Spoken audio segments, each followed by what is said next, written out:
எல்லாருக்கும் வணக்கம். நாங்க ஜமுனா பேசுறேன். ஓகே, என்னோட டெஸ்டிமோனி என்னன்னா 2 வருஷத்துக்கு முன்னாடி குறுங்கால் வலி, சரியான குறுங்கால் வலி. போற இடம்லாம் எல்லாத்தையும் கேட்பேன், இந்த குறுங்கால் வலிக்கு ஏதாவது ஒரு வழி சொல்லுங்களேன் சரியாகிறதுக்குன்னு. அப்படி இருக்கும்போது போய் டாக்டர் செக் பண்ணேன். டாக்டர் என்ன சொல்லிட்டாங்கன்னா, அதுல எலும்பு வளருது, அது வந்து நீங்க ஆபரேஷன் செஞ்சு ஆகணும்னு. எனக்கு இந்த ஆபரேஷன்லாம் எனக்கு பிடிக்கவே பிடிக்காது. அப்ப நான் என் மகன் சொன்னேன், இன்னொன்னு எனக்கு ஆபரேஷன்லாம் வேண்டான்னு. ஸோ அப்படி இருக்கும்போது ஒரு நாள் எல்லாரும் வழக்கம் போல பாக்குறது தான் டிக்டாக்.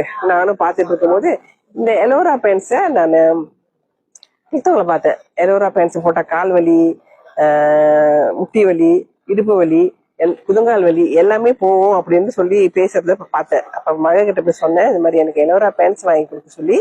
அப்ப என் மகன் வந்து செக் பண்ணிட்டு நல்லா செக் பண்ணி பார்த்தோன்னே அவங்க சொன்னாங்க, ஓகே ஒரு ட்ராய் கொடுத்து பார்க்கலாம் அப்படின்னு சொல்லிட்டு எனக்கு எலோரா சாக்ஸ் முதல்ல வாங்கி கொடுத்தாங்க.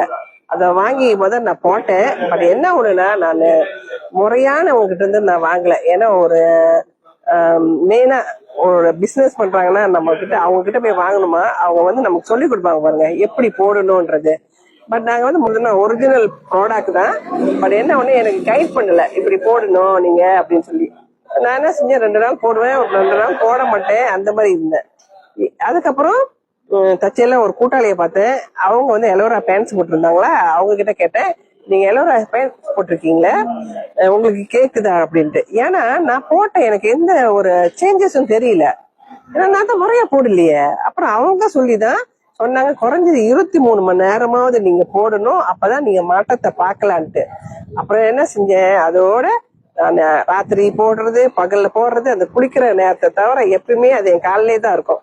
ஸோ போட்டுட்டே இந்த பிற்பாடு அப்புறம் பார்த்தேன், கொஞ்சம் கொஞ்சமா என் மாற்றத்தை பார்த்தேன். அப்புறம் கிட்டத்தட்ட ஒரு 3 வீக்ஸ்க்கு மேல பாக்குறேன், சுத்தமா அந்த வலி காணாம போயிடுச்சு. ஸோ அதுக்கப்புறம் எனக்கு இந்த சப்பளக்கால் போட்டாக்கா காலு போட்டுட்டோமா, திருப்பி நம்ம அந்த காலை எடுக்கணும்னா ரொம்ப கஷ்டப்படுவேன். வலி ஒரு பக்கம் இருக்கும் பாருங்க. ஏன்னா அது நடுவுல கரெக்டா அது நடுவுல வந்து லாக் ஆயிரும். அப்ப நான் மகனை சொன்னேன், சரி சொக்ஸ் இவ்வளவு நல்லா அருமையா வேலை செய்த, எனக்கு வந்து அந்த எலோரா பேன்ஸையும் வாங்கி கொடுங்களேன் அப்படின்னு. ஸோ அதையும் வாங்கி கொடுத்தாங்க. ஸோ அந்த பேன்ஸையும் முறையா, ஏன்னா எனக்கு தெரிஞ்சு போச்சு. ஸோ முறையா போட்டேன், ராத்திரி பகல் அப்படின்னு 23 நேரம் அது எப்பயுமே அதுவும் என் உடம்புலயே இருந்துகிட்டு இருந்துச்சு. ஸோ அப்புறம் பார்த்தா அந்த அந்த பிரச்சனையும் போயிடுச்சு.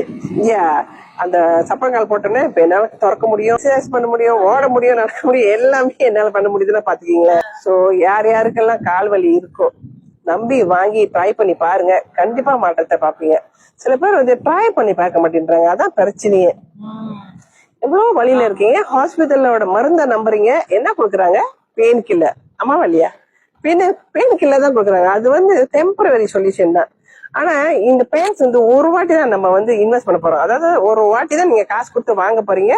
அதை நல்லா சிறப்பா நீங்க பாத்துக்காத்து பயன்படுத்தினீங்கன்னா அது எத்தனையோ வருஷத்துக்கு போடலாமே.